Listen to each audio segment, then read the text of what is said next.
Next up is our featured speaker, Veronica Brown. Veronica has a bachelor's degree from the Kansas City Institute.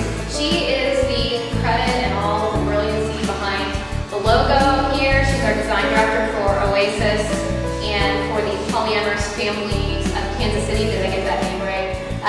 So she is a really incredible graphic designer.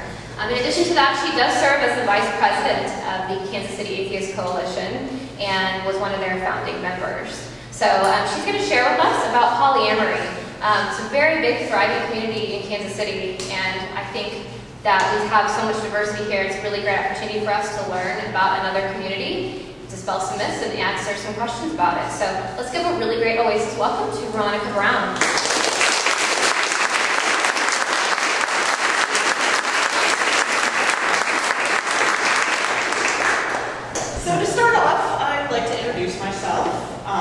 Veronica Brown. I'm married to Dave Brown, this lovely old guy who's actually sitting, he usually stands in the back of the room, operates the elevator. And we've been actively polyamorous since before we got married. And to be upfront, I'm not really coming from a place of high authority. I'm not a psychologist or a sociologist or a relationship expert, and I don't have decades of experience behind me.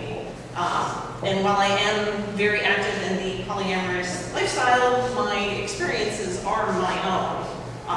And I've gathered the best resources and data I could, and I have the experiences of the fantastic polyamorous community around here to rely on, but everyone who identifies as poly will tailor their relationships in different ways. And I want to clarify that I'm not trying to recruit if you're interested. I'm not trying to convince anyone to become polyamorous today. It's not a relationship configuration that many people find appealing or workable for themselves, so I'm aware of that.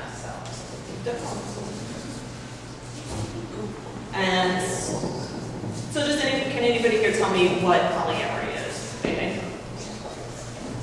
There you go. Having relationships with multiple people, being in love, having intimate relationships. Love word is very good. And anybody else want to weigh in on that? You're mixing Greek and Latin roots.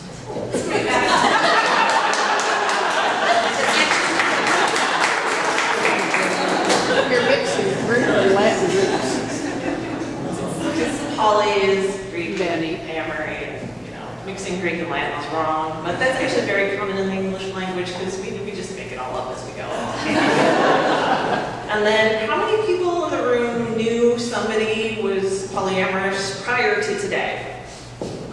Yeah, okay, so there's some awareness of the lifestyle. And how many people are actually polyamorous and out of the closet about it? Oh, a couple little hand nudges.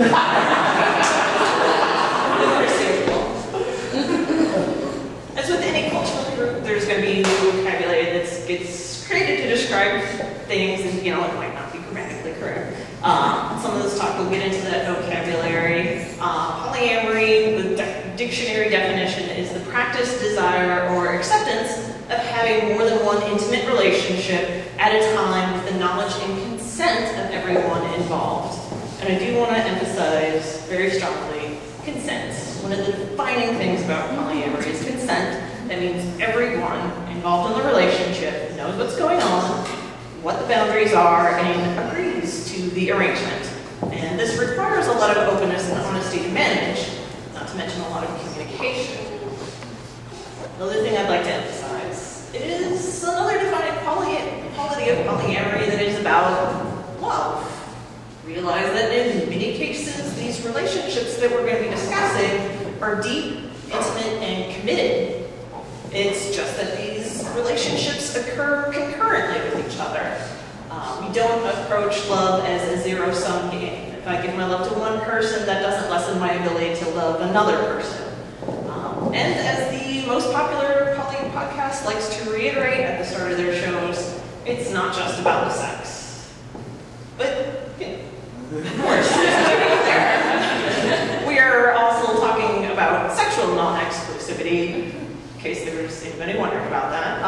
And while there are asexuals that identify as poly, by and large, intimate adult relationships will have a sexual component. And polyamory has started to show up in mainstream media and TV. I don't know how, it's kind of, the slides can't really show very well, but this slide image shows a group from Showtime's show, reality TV. It's called Married and Dating. And while this exposure is fantastic, there are some stereotypes that start to arise and crop up more as more people become aware of it. So just like to reiterate, it's not just young, hot, light-skinned, wealthy people. A lot of times when a friendship group is introduced to mainstream, they choose characters that are more palatable. So, we get pretty folks, but you could be older, younger, not bored, whatever. And again, it's not just these, but it's not the opposite either. It's not people with daddy issues or insecurity issues or commitment issues. It's not people who are damaged or can't make a real relationship work. It's not people afraid of commitment because, to be honest, polyamory takes a lot of commitment.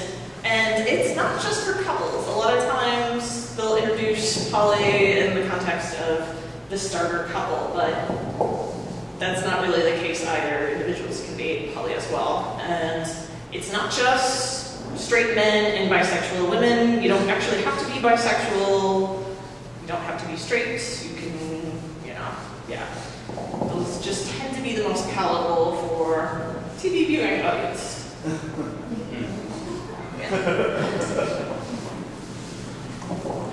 Okay, so monogamy, let's talk about that in contrast. We're all familiar with monogamy. It's one of the most popular relationship structures in our society. It's overwhelmingly represented in books and movies and really terrible pop music, and most people in the United States will structure their relationship along these lines. So can I get a show of hands how many people are monogamous? Do your parents know? Have you told people at work about this lifestyle choice of yours? Of course, you usually don't need to because most people have the assumption that that's what you're going to choose. And we don't have to go into a deep analysis of monogamy because we're already familiar with it.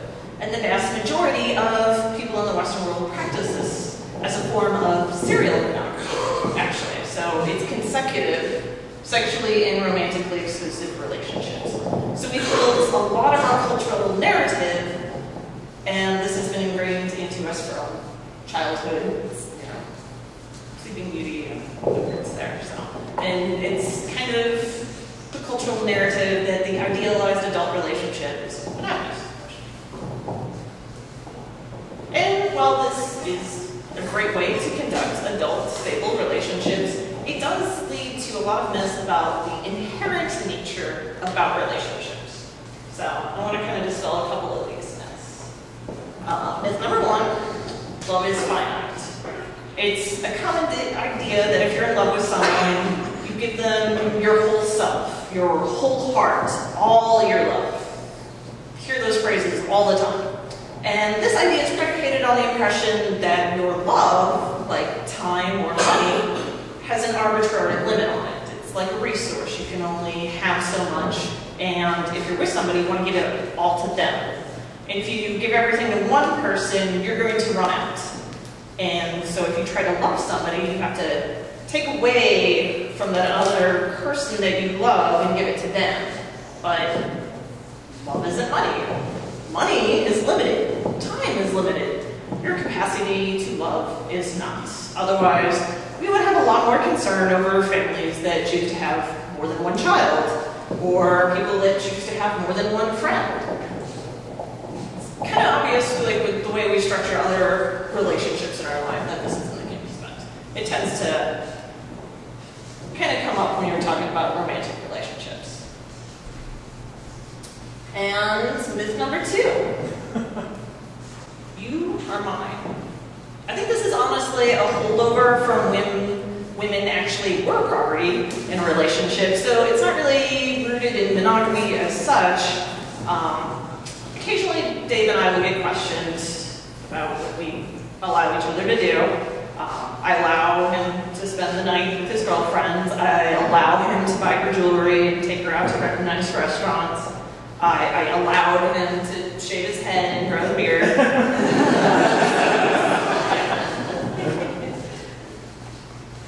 And this is actually less of a problem I found in more progressive egalitarian circles, such as this one.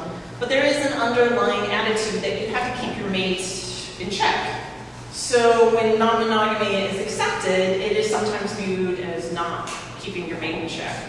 Either I'm allowing my husband to walk all over me, or maybe perhaps my husband's the doormat for letting me in the same room with other men's penises.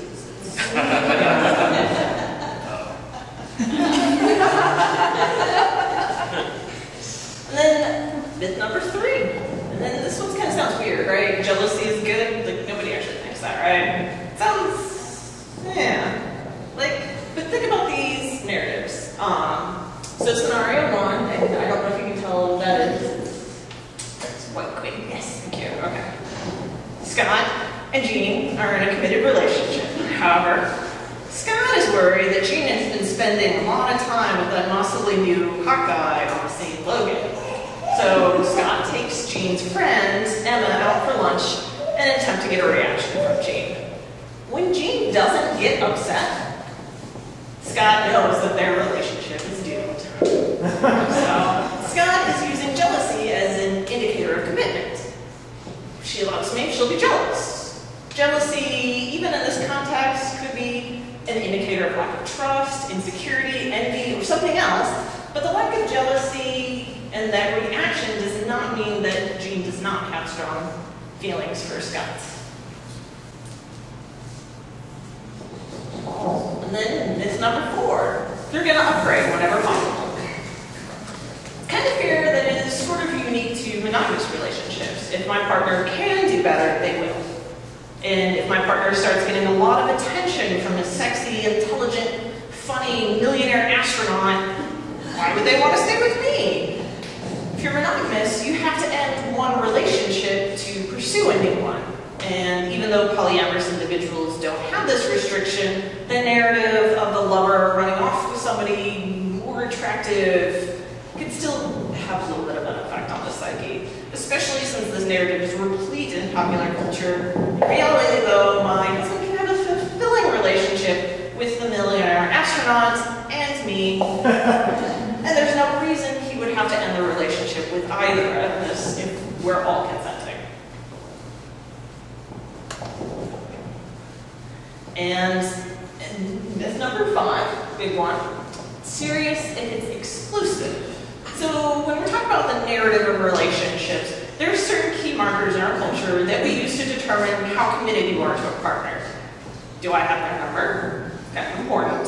Have I met their friends? Are we friends on Facebook?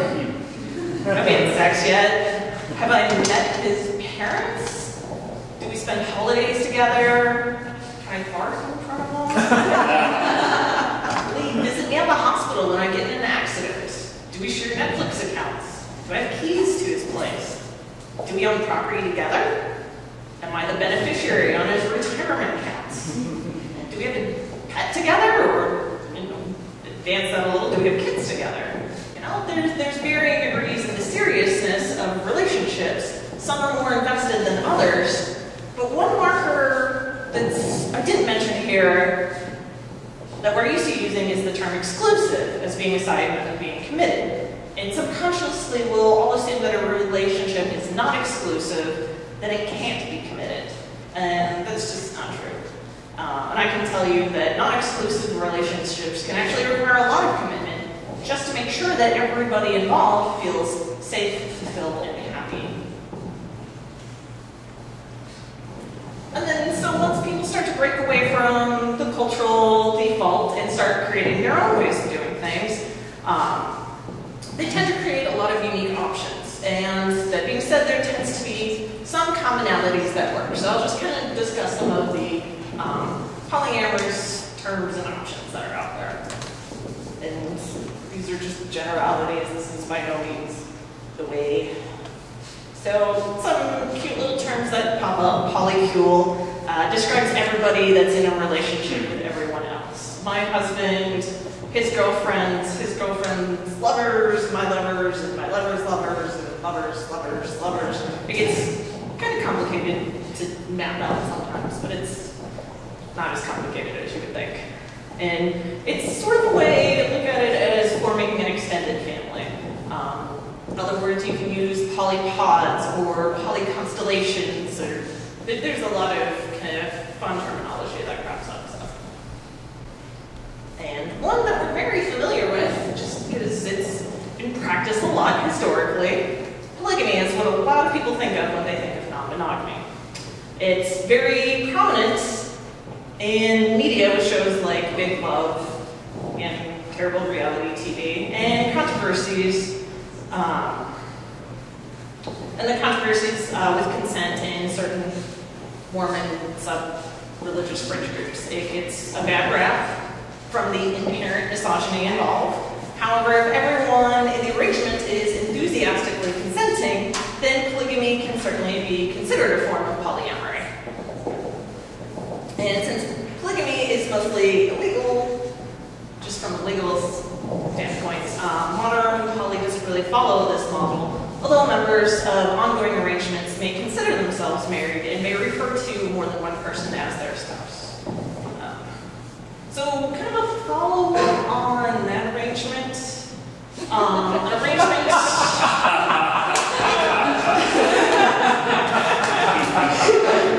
Arrangement where a couple decides that, and I've heard this term before, this is where a couple decides that they can date as many people as they like, just so long as they're all women. It's often referred to as the one penis policy or Highlander penis. There can be only one. Completely understandable if a guy's as hot as Adrian Hall, but as an aside, this arrangement is not actually very common in poly circles. The vast majority of poly arrangements are actually very egalitarian. The more vocal members of national poly groups and movements are actually dominated by women. So that's something I'd like to really kind of emphasize. The most popular poly books are written by women. Most popular podcasts are hosted by women, and polyamory as a movement has mostly been kind of trumpeted by women, because for the most part, there's a lot of emphasis on equality, so it's why this gets made fun of a lot. Although it's a perfectly valid way to do that if everybody is consenting. So I don't want to give anybody to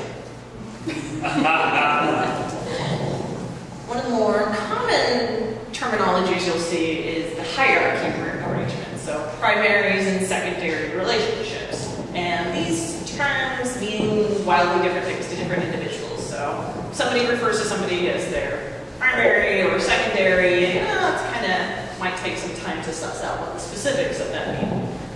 It could be very strict. It could have more than one primary. And it's not necessarily reciprocal. Like, I might consider somebody my primary, and they might have so many other relationships that they don't really think of it that way.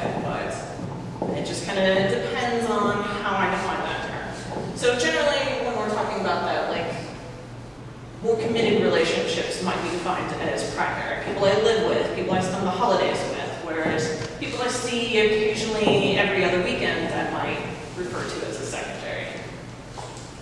And again, I want to emphasize that's not because my love is limited or I'm giving them less, it's just because time is very difficult to manage. There's also kind of a polygon configuration that describes groupings where everyone is romantically linked to everyone else in the group. So dyad, that's what most of us do, 2 people. Triad, set of 3. Quads are group of 4. It's complicated from there, more geometry. And relationship configurations can be described as letters. 2 people are in a B, branch out as like an N, and then a W.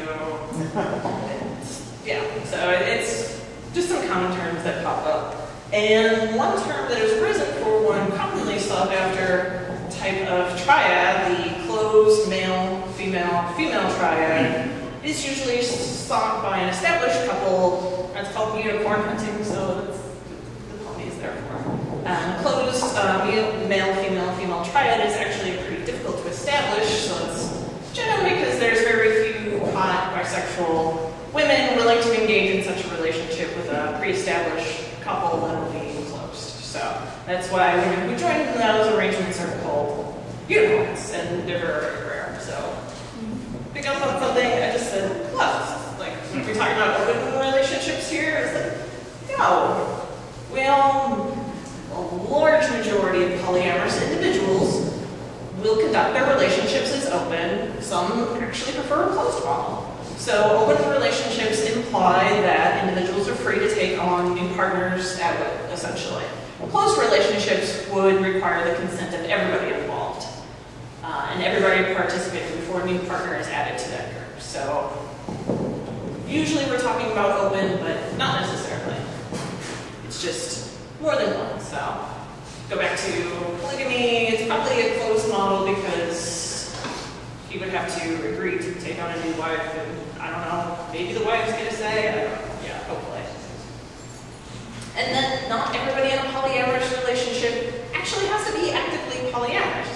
Some people just aren't interested in being in a close, intimate relationship with more than one person. And although this type of relationship arrangement has its own set of challenges, it is completely workable with good communication and care. So you can be polyamorous and date monogamous people. They don't have to then go have alternate relationships just to make it fair.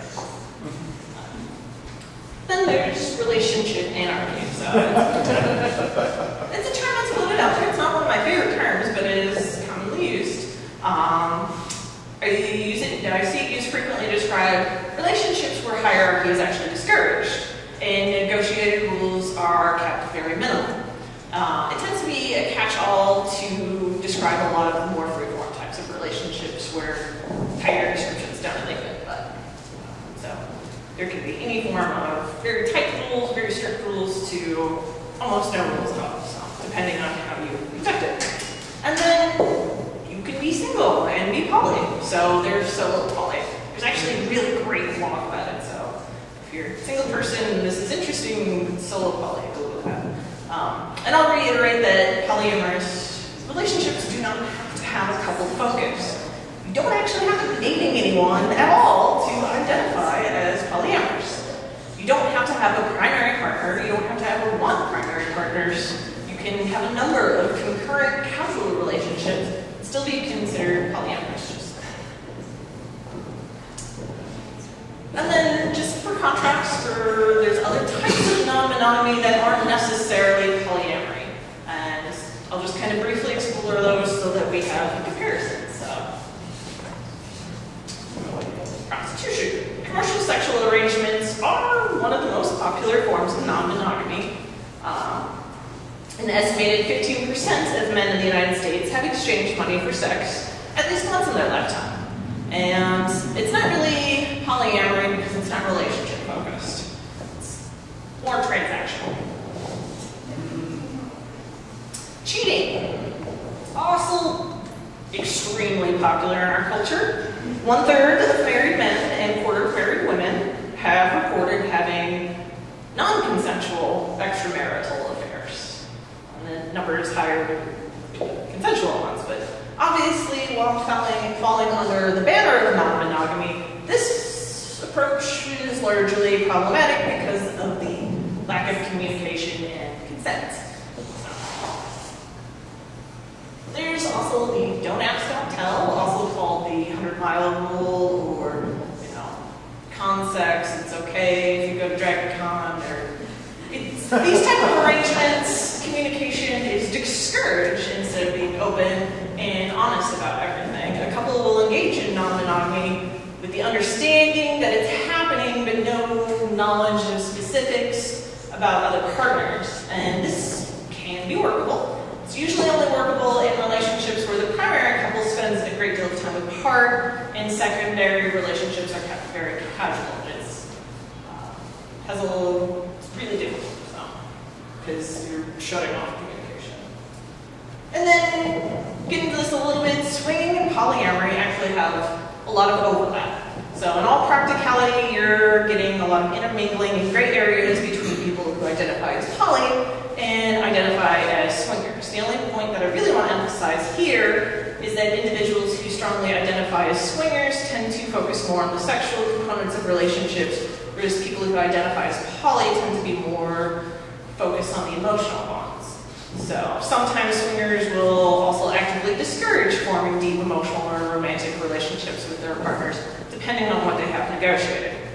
And it's important not to get too hung up on labels here, because in practice, non-monogamous individuals will identify as a little bit of both. And the label debate here actually gets as asinine as the difference between an atheist and an agnostic.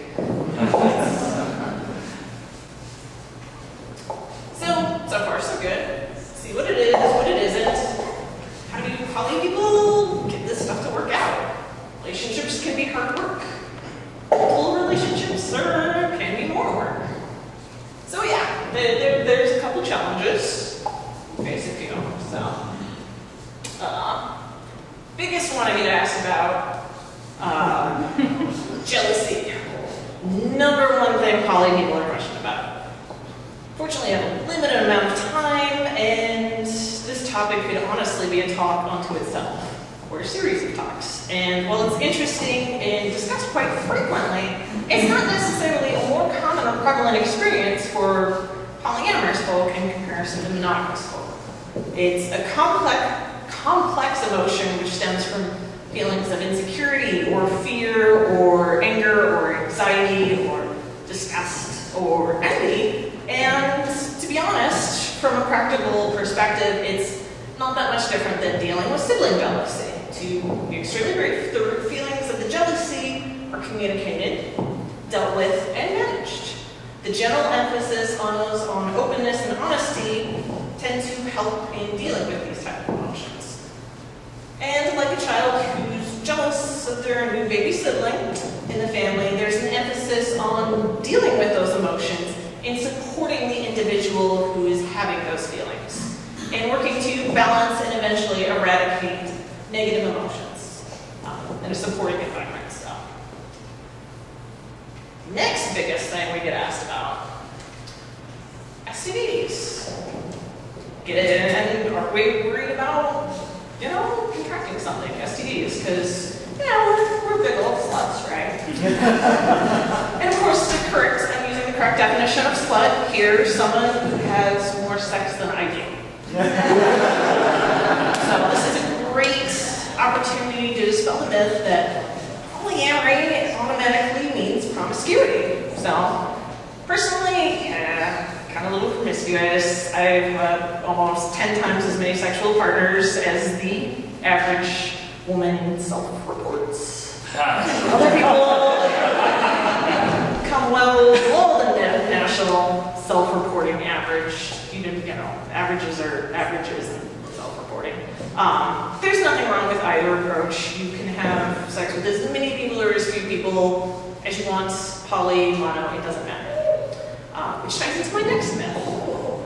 Promiscuity, the myth being that promiscuity is a primary indicator for STD infection. It's like, obviously, a greater number of partners does increase your risk of contracting infections. And most studies show that the incident of STD infection is actually more correlated strongly with sex negativity in a culture, low socioeconomic class, lower education, and incidences of mental illness or sexual abuse. And so kind of case in point, some classically promiscuous sub-communities, such as legal, and I want to emphasize legal sex workers, will actually show a lower incidence of STDs than the general population, primarily because they're more likely to thoroughly educate themselves, use protection, and perform regular screenings. So that's largely how we deal with it. But one unique challenge for polyamorous individuals is to negotiate with whom and when they want to fluid bond. And fluid bonding is when an individual will forego the use of protection in favor of more intimate sexual experiences. And it's most common in trusting long-term committed relationships. If you think about it, in a monogamous relationship, it's no big deal to take that step. It's just birth control, we've both been tested, go for it. But with polyamory, you're not just making that decision for yourself, you're making that decision for everybody in your group, so everybody else that you're flip-flopping with. So it can be a big decision for some people. This is a big one. So much fewer people actually ask about this. Communication is one of the biggest challenges that poly individuals actually face. Communication techniques within relationships can be yet another talk about it in and of itself, but to keep it succinct, it's important to be completely open and honest with everyone you're in a relationship with, and encourage honesty and communication with everyone involved. It's not that different than a monogamous relationship, but breakdowns in relationship communication tend to magnify exponentially if they're not handled well with this kind of arrangement. This is probably one of the biggest challenges. Common saying, love is infinite, time is finite. Again, one of the most difficult things to negotiate with a polyamorous relationship is time management.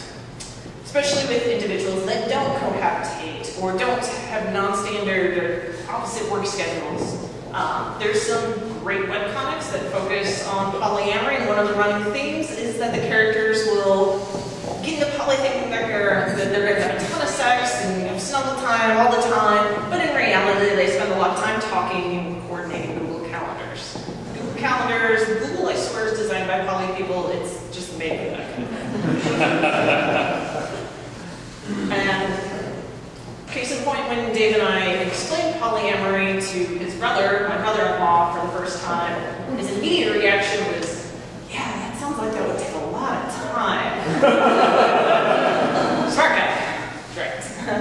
Another big challenge is actually finding compatible people.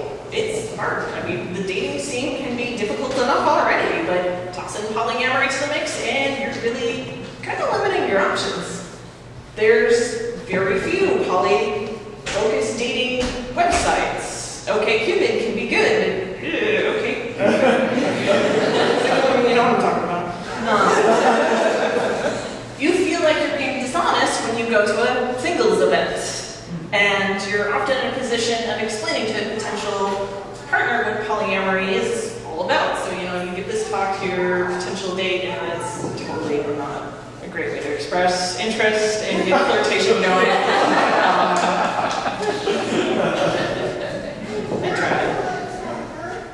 Another big challenge is new relationship energy.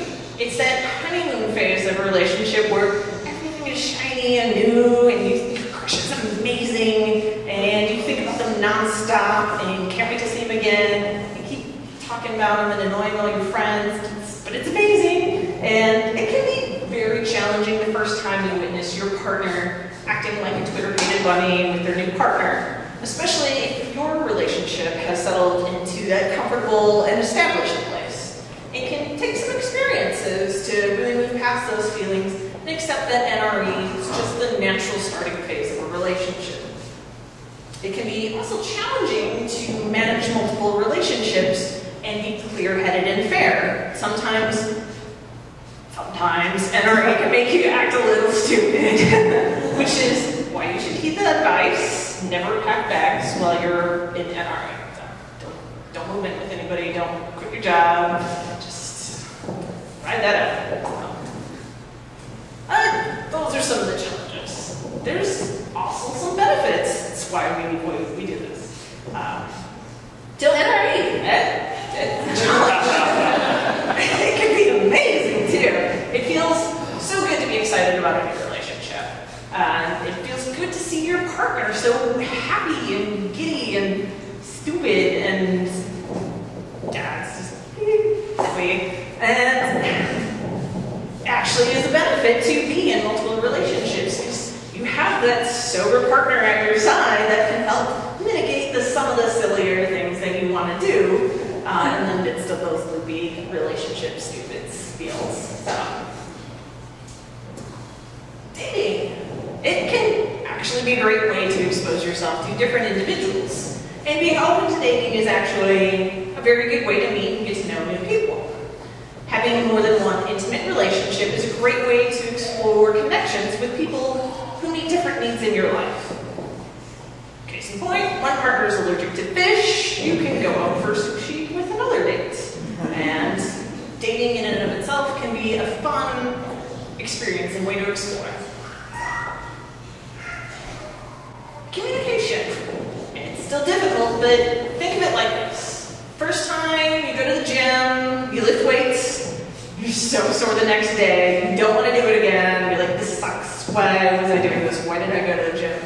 But after months and months of going to the gym, it gets easier. You can lift more, you feel refreshed after a workout, it happens, trust me, I know. You look great, you feel great, and you don't know how you ever went through life without doing it. So think of polyamory as CrossFit for relationships. It will be really good in interpersonal communication. And this can actually, I found, has lead over to other facets of your life, communicating with coworkers or your kids or your parents, friends, your enemies. Once you get in the practice of being open and honest and fair, that momentum tends to keep you going. And then, you know, the biggest benefit, there's a lot more sexual energy when you're having sex with multiple people. The more you're getting, the more you get, the more you're able to give. So there are other obvious upsides of this category. I'll leave it to your imagination. Hint, threesomes are a lot easier to arrange. This is actually a compersion. Another really weird made-up word that they kind of all are. You get to see your partner happy. So compersion is kind of seen as the balance to jealousy. It's a term that describes the feelings when you get to see your partner in a situation that makes them happy. And even if you're not actually participating in that situation, it's more than just being empathetic, which is understanding another person's happiness. Compersion is actually experiencing that happiness of seeing your partner being loved by others. There's kind of a phenomenon where when things are going good, it just multiplies across the board. So that whole network, it just, yeah.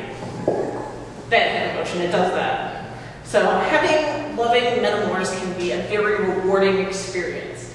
Metamor is another one of those fun words. It's a metamor is your partner's partner. So my husband's girlfriends would be my metamors, and I would be her metamor. So kind of like cousins, but not with the Arkansas, yeah, no. Metamors don't have to be your friends, but friendships often do arise since you usually have something really great in common, like, you know, your relationship.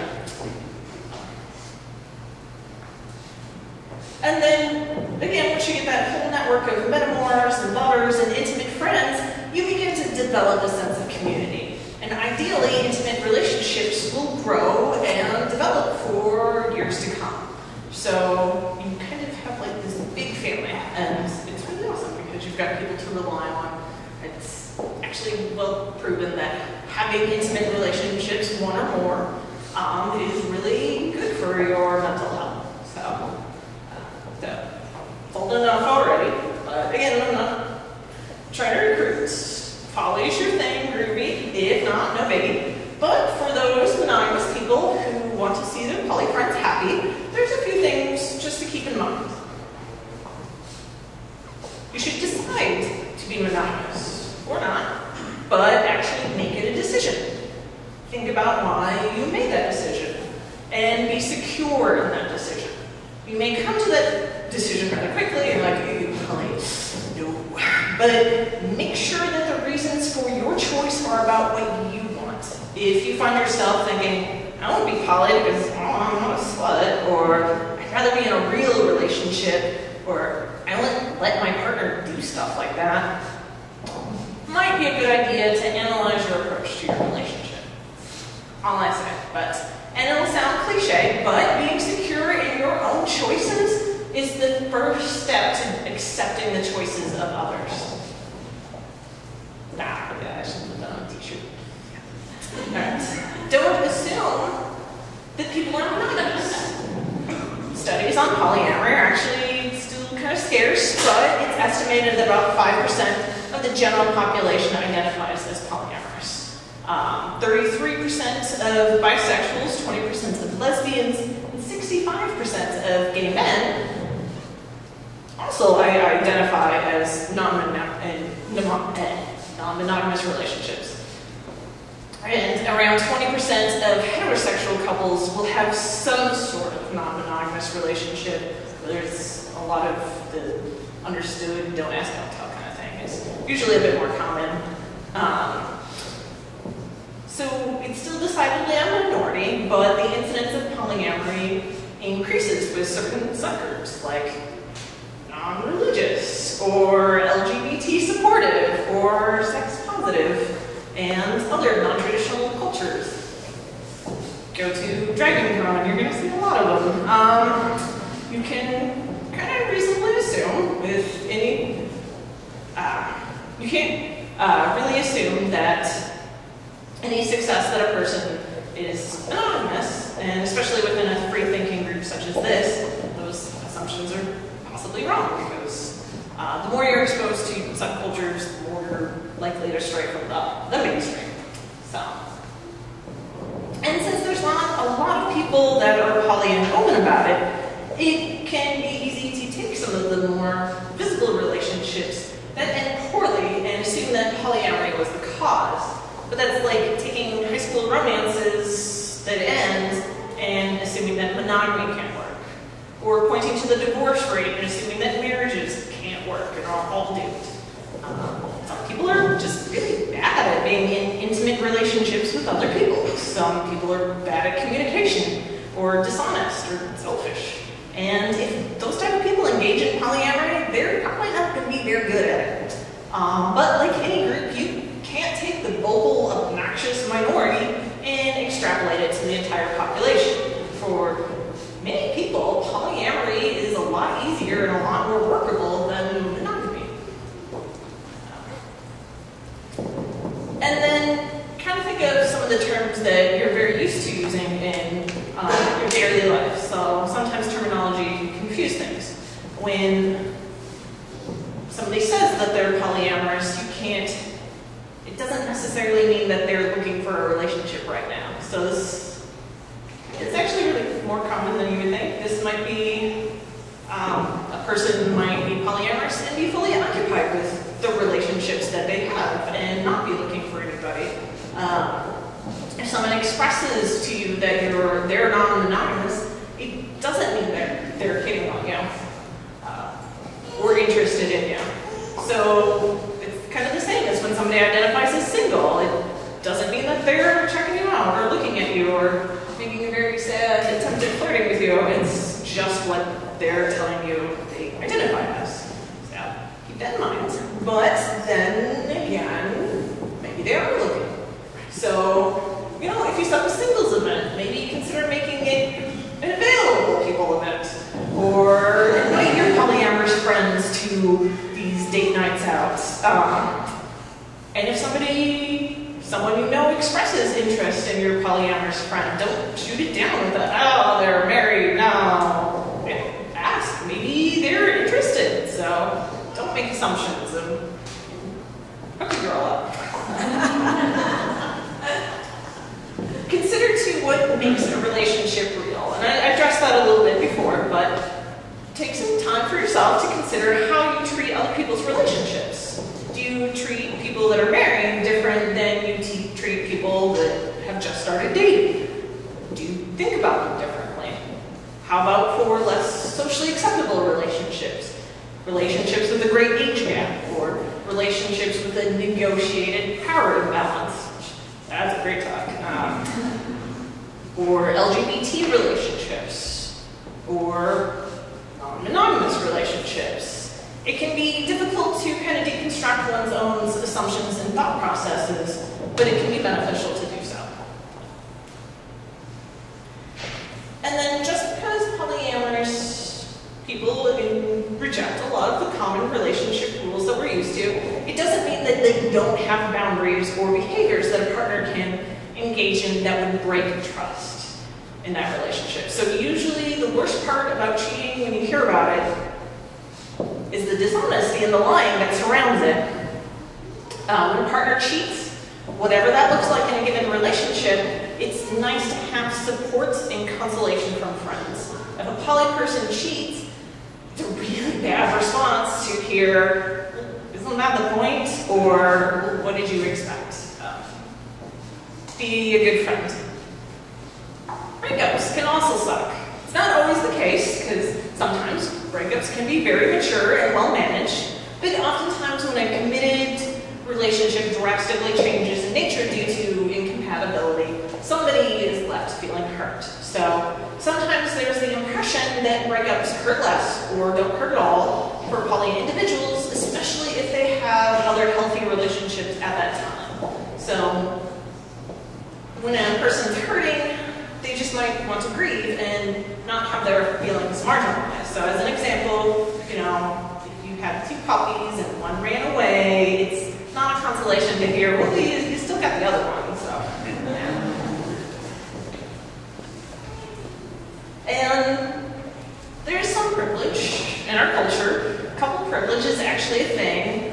Usually this is more present in people who start to attempt poly relationships. Whole nother talk. But society is actually optimized for couples. So single people will probably have a lot of awareness of this, but everything from marriage laws, tax laws, public seating, romance movies, wedding invitations, +1, that's all I get. Some of those are very minor inconveniences. Gym memberships, okay, my partner's gonna buy their own.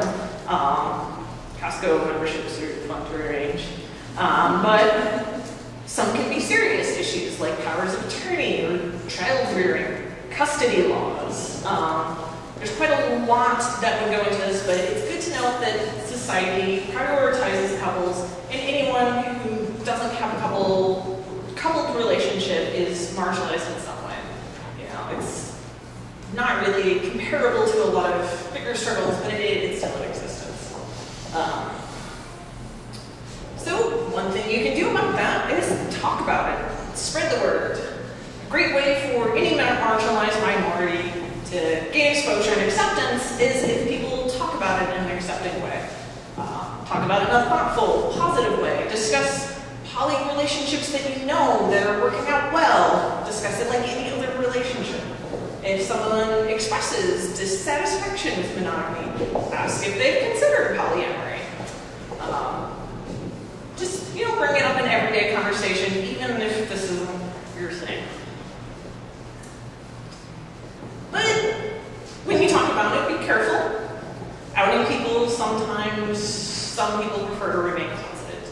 Sometimes being associated with certain non-traditional groups can have repercussions with our families, our employment, or custody of children. We have women in the group who go to extreme lengths to remain closeted because they think their kids are going to be taken away, and they're, not without reason.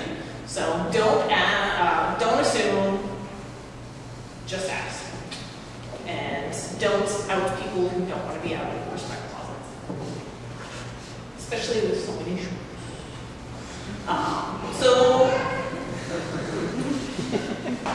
Maybe there's some people here who hadn't heard about poly before and maybe want to learn more about applying it to their own relationship models. So like I said, I don't think poly is for everyone, but if you're interested, there's definitely some do's and don'ts to consider. Do discuss it with your current partner. If you're currently in a monogamous relationship, you might want to have some of these deep discussions about why you would like to explore that lifestyle. Consent is sexy, and if you care about the people you're in a relationship with, then you should want them to be comfortable and consenting as you move forward. Whatever path that ends up being. So, don't try to use polyamory to fix a broken relationship. If you have intimacy or trust or communication problems, those problems will get exponentially worse once you start trying to engage in new relationships. The common misconception is that non-monogamy is good for people who are trying to fix shortcomings in their relationship. In fact, the opposite is true. If your relationship is not very secure, the lines of communication are not completely open, and you add more people in, you're very likely to damage or end your original relationship and actually cause a lot of pain and hurt to anyone that gets involved with you. So keep that in mind. Common thing that kind of knocks this approach: relationship broken, add more people. Do your research. There's a lot more to learn than what I actually had quite a lot out. Especially about communication and managing your resources. Read about what other people have done. Listen to podcasts. Check out forums. Talk to people you know who are poly. Ask them stupid questions. Watch that Showtime reality TV show, but keep in mind it's reality TV, so it's not really a great representation. It's entertaining. And don't forget to be compassionate and think about your future partners. Decide if polyamory could be a viable long-term option for you. Don't use poly as an intermediary step for monogamy. So if you want to just sleep around, be honest about that. It's okay to experiment, but be honest with yourself and with your partners. If you identify as poly, there's an expectation that you're at least open to a committed, ongoing, romantic relationship.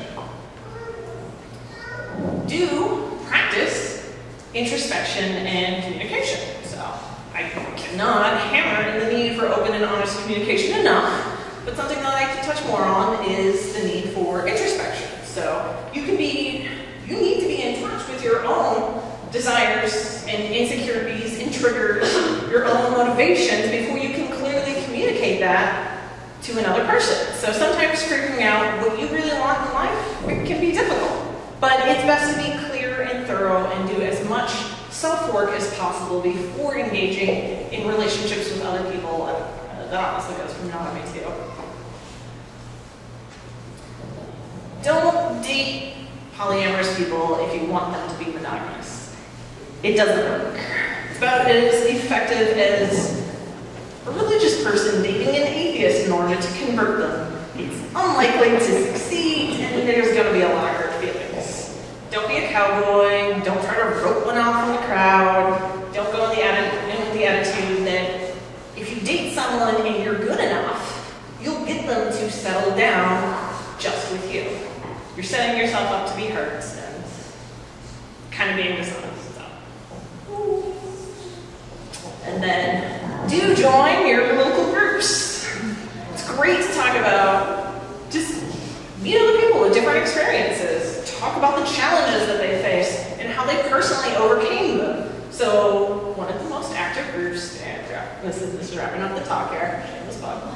Polyamorous Families of Kansas City. Jesse's the lead organizer, and Jeremy and Ben's not here today, so they're awesome people, so definitely talk to them, and they'll probably have some things to say about the topic and how their experiences are different and what they like and don't